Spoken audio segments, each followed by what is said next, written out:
Hi, if you figured out how to get water out of your knee and you want to keep that water out of your knee, you've come to the right place. Hello, I'm Dr. Lynn with Empowerment Physical Therapy.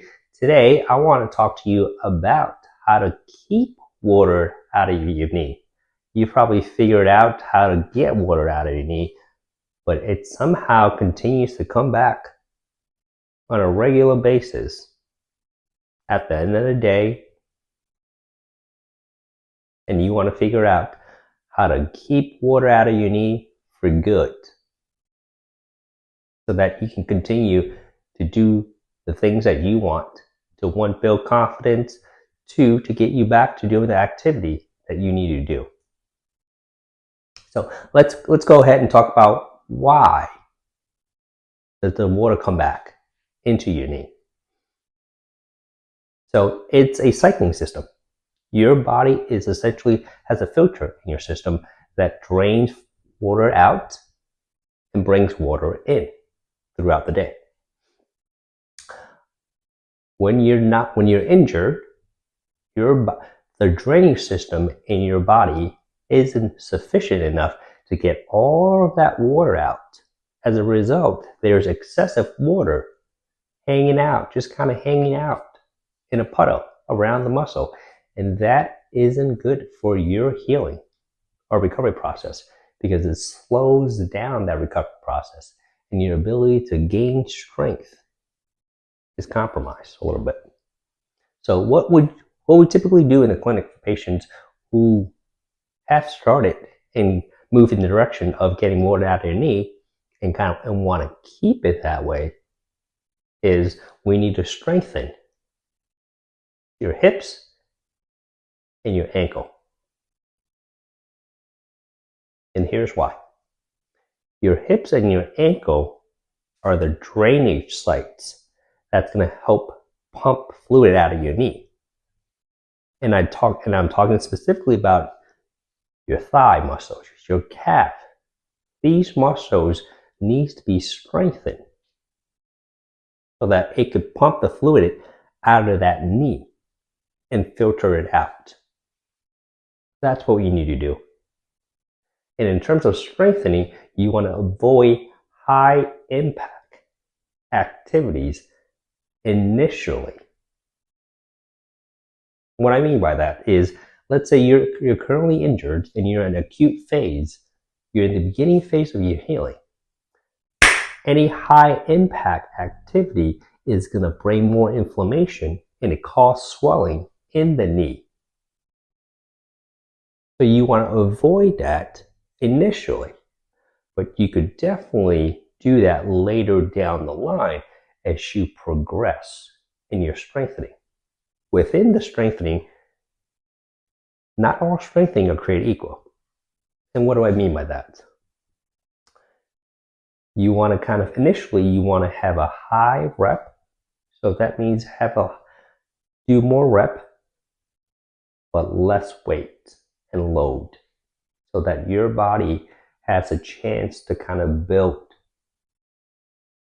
its strength gradually. That's the strengthening phase that we're talking about, that you need to build strength gradually.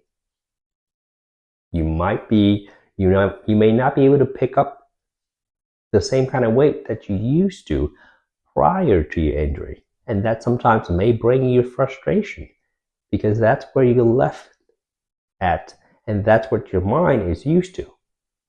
And then anything below that is kind of beneath you, so to speak.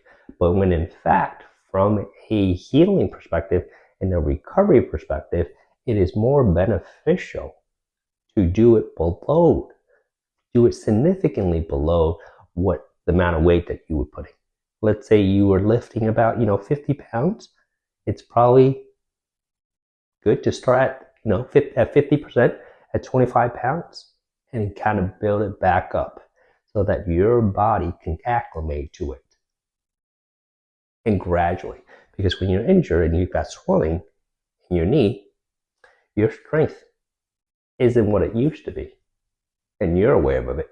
and that your body now goes through a compensatory behavior and now has to compensate for the lack of strength in one knee over the other. The second thing I want you to do is to continue. In order to keep that water out of your knee, you need to continue the things that you've done to get water out of your knee.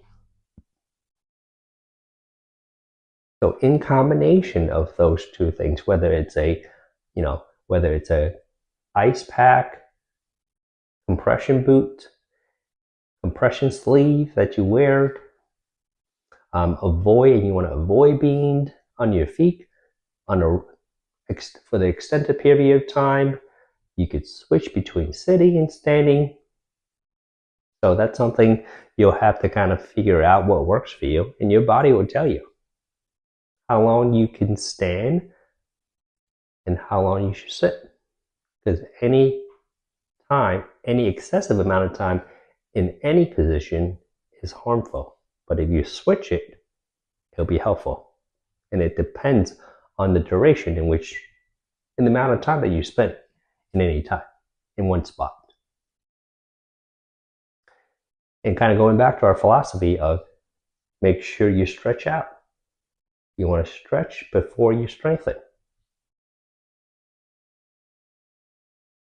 So there it is. There you have it. That's how you kind of keep the water out of your knees after you figure out how to get water out of your knees. Anyhow, if you have any questions or concerns and comments about how you get water out of your knees and keep it that way, feel free to drop your comments below and the method you use so that we can all share it and help each other.